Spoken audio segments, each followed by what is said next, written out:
Here I just got done painting the lower unit to the 1959 10 horse. I had no more warm white, so I ended up using, which is very close, Rust-Oleum Gloss Canvas White. So if anybody out there wants to get close to the original warm white in 58, 59, and 1960, you could use this Rust-Oleum. I put 3 coats on it, wet coats. It was already primed. I degreased it. I used lacquer thinner, Scotch-Brite, and then I painted it. That's all I did. See what happens when it dries. Well, it's the next day. I let the paint set overnight, and it didn't blush, which is amazing. It's a little bit tacky, so I figure it's probably enamel. Rust-Oleum, a lot of it's enamel, so that's a good thing. But this is what I do when I paint my lower units. Makes it easier for me.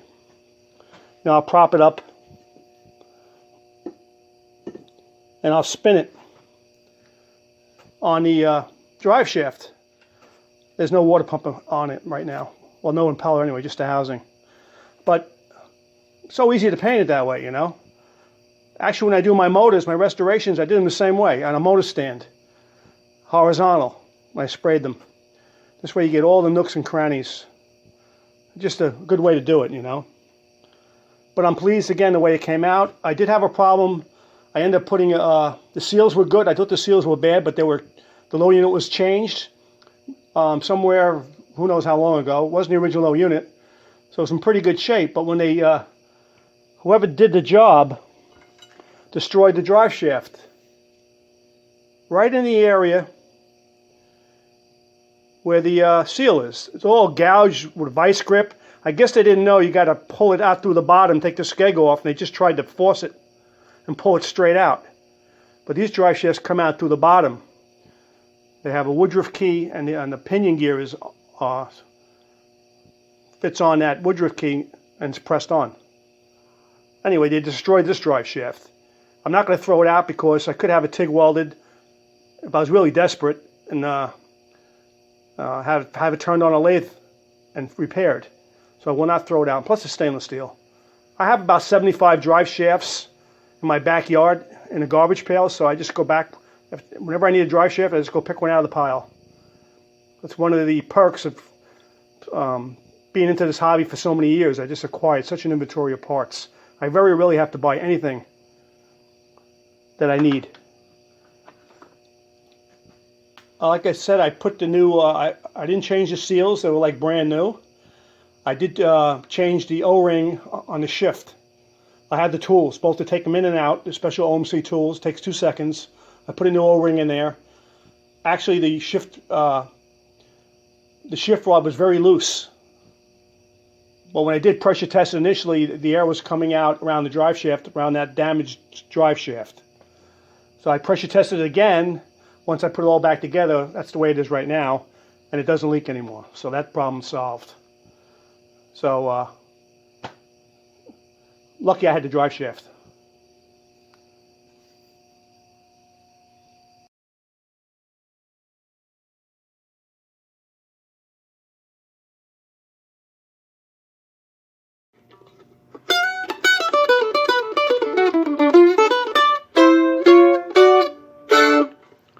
Hello folks, welcome back to the channel.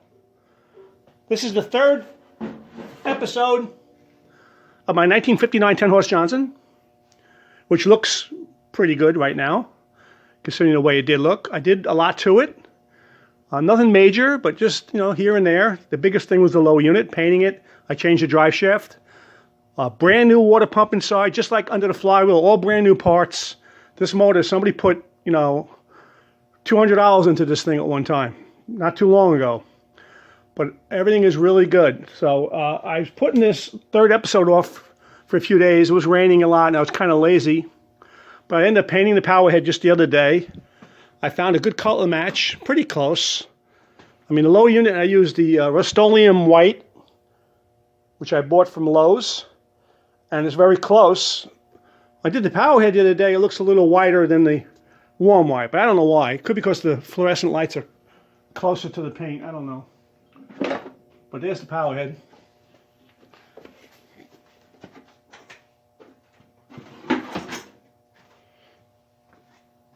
I took the flywheel off 4 or 5 days ago. I did the recoil in the airbox with warm white. You can barely see the color difference, but there is a difference. It's close enough. I mean, it looks pretty good. I ran out of it, so I couldn't use, I couldn't get it. I tried to get online. I couldn't find it anywhere. So I just happened to go to Lowe's and seeing that canvas white, and it looked pretty good, especially on the lower unit. Really came out really, really nice. Repainted the prop.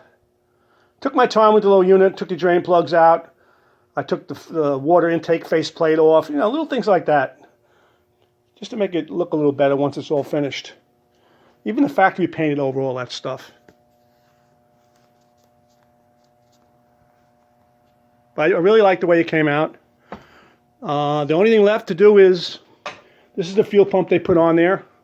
Looks like a V4 fuel pump or 3-cylinder and up with the separate air, which is a good candidate for doing conversions on these things.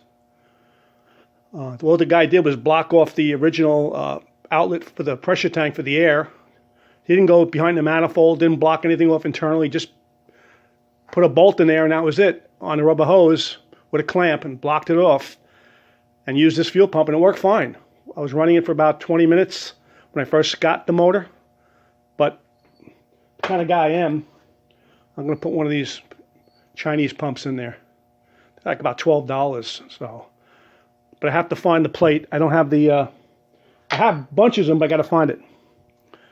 The proper plate with the mount for the fuel pump. So once that's done, it's finished. Everything else is done.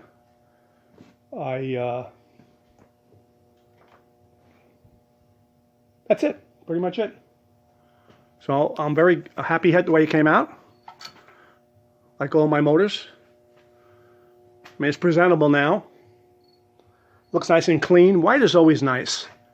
But unfortunately, as it ages, it's one of the worst paints that hold up cosmetically, especially in saltwater environments. How that cover goes on. Just like new. But that's it, folks. I'm really pleased with the motor, and I hope you enjoyed this short video. And we'll see what we'll do on the next one. Probably my 5718. I'm going to dig it out of the basement and showcase that, and that's pretty much it. And the only thing I have to do is my 1954 15 that I have, the Fast Twin. You've seen pictures of it in one of my previous videos. It's all in primer, so I want to paint that. It's all blue and silver. It's a pretty easy paint job, basically. A little silver on the cover, and pick up a set of decals for that. I do have the Seahorse. I actually have the big ones and the small ones. I can't just find them. They're somewhere.